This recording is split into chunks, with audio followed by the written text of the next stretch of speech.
Canada just saw more Canadians leave the country in 2024 than in any year since 1967. This was the biggest realization I had when I moved to Asia.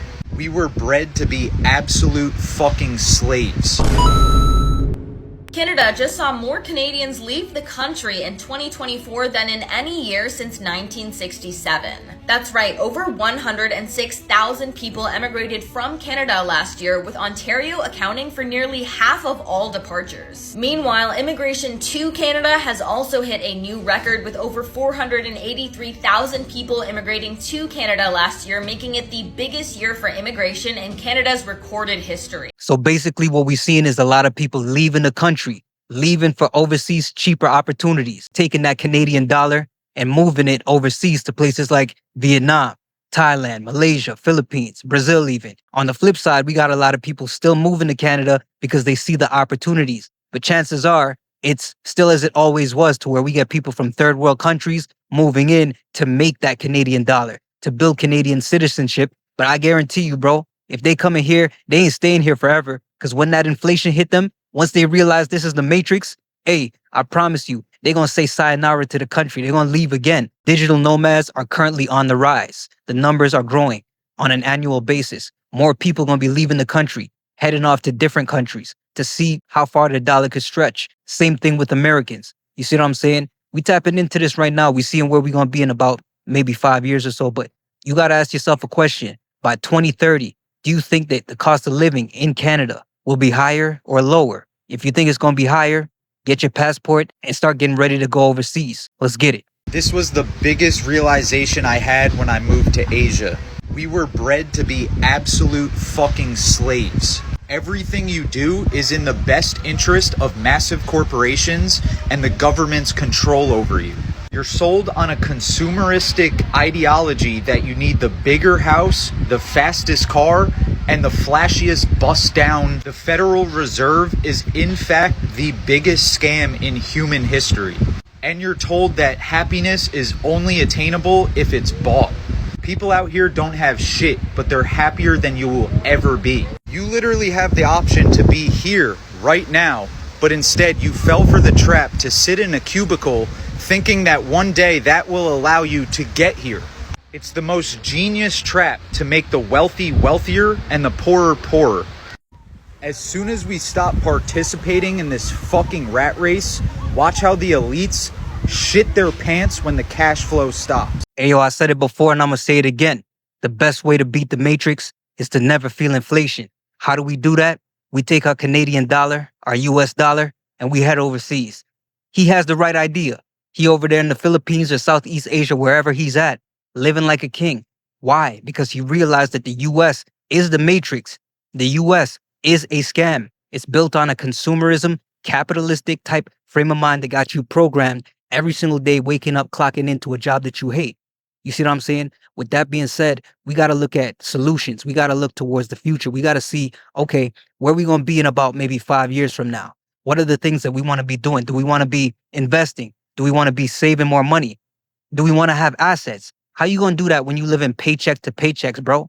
It don't make no sense. The cost of living will continuously keep going up until they price you out. You're going to wake up one day, maybe in your 30s, in your 40s, 50s, wondering, why am I still here? Living in regret. These are the perfect moments. It's these times right now in human history where we become able to put our financial futures to the forefront. You can't do that if you live in paycheck to paycheck. You got to be able to, pivot and move around and shake around. You see what I'm saying? Travel, get out there, see different cultures, see different places, see different ways of life. Stretch that purchasing power. You see what I'm saying? Lock in. Let's get it. This is crazy. Okay. I asked ChatGPT, why are people still working 40 hours a week when we have more wealth and technology and automation than ever before? And the answer, it read like a strategy manual for how to keep a population broke and anxious and obedient. So here's what it told me, okay? It said that the 8-hour workday has nothing to do with productivity, because studies show that most people are only productive for 3 to 4 hours a day. The system keeps them working 8 because exhausted people don't resist. They don't question anything. They don't build. They recover just enough to repeat the cycle. When people are overworked and overtired and burnt out, they spend more. They stop thinking long term. They stop building wealth. And then they pay for convenience and relief and distraction. The system, it sells you a life path that is built entirely on debt. College, house, wedding, car, kids. Life is front loaded with expenses. None of that is designed to actually generate income. By the time they're 25, they've already sold off decades of their future labor hours they haven't even lived yet. They think that's normal, but that's actually the trap. Here's where it gets more calculated. Okay, tired people spend more, but anxious people spend fast. So the system engineers anxiety. It floods you with unrealistic expectations and financial pressure and nonstop comparison. And that same system tells you you are behind and you are not enough. And then it offers to sell you the solution. A workout plan, a productivity app, a face serum. They create the problem and then monetize the cure. They first profit from your labor and then they profit off of your emotional fallout. And there you have it. They create the problem and then they also create the solution. So they create your stress and then create the thing that's going to get you out of that stress, whether it's temporary dopamine hits. You see what I'm saying? Social media got you scrolling all day. You feel me? Vacation time from your dead end job. Now I get to travel for 2 weeks, then come back, get PTSD and clock back in to a job that I hate. You see what I'm saying? We're not doing that no more. I told y'all I'm moving to Thailand. I'm moving to Vietnam. Bro, I'm really serious about this. You see what I'm saying? Just for mental health, just for, financial stability. You got to really look at your pockets. You feel me? We're not trying to live paycheck to paycheck anymore. We got to be able to experience cheap rent, cheap food, quality food, no preservatives, you feel me? Higher quality of life, beaches, new culture, new food, all these different things. Because when you're over here in North America, all they want you to do is be a worker anyway, or a consumer. They want you to be two things, a worker or a consumer. If you're none of those two things, you're either homeless, poor, or on drugs. You see what I'm saying? So we really got to tap in and really look at what these people are trying to do to us. Where do you see yourself in 5 years? Do you see yourself at that same job?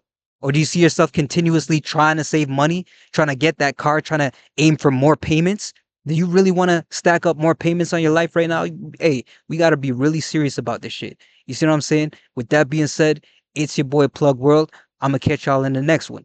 Let's get it. The truth is, Canadian salaries have not kept up with inflation, despite what the government says, despite the fact that I think statistically they say it's 1.72%. That's where our inflation sits at. I'm just going to say this. Working in Canada is like modern day slavery these days. Salaries have not kept up with the cost of living.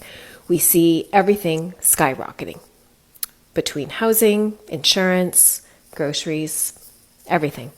There's Canadians out here spending half of their income on housing. And that's not okay. You know it's really bad when entire generations like Gen Z and millennials are just basically throwing up their hands and saying, what's even the point? This is what I'm struggling with in America right now in my 20s. Why is everything so expensive? Why am I making more money waitressing than I would make using my college degree? I barely have a life. I have 2 days off and I work Wednesday to Sunday, doubling just to pay my bills.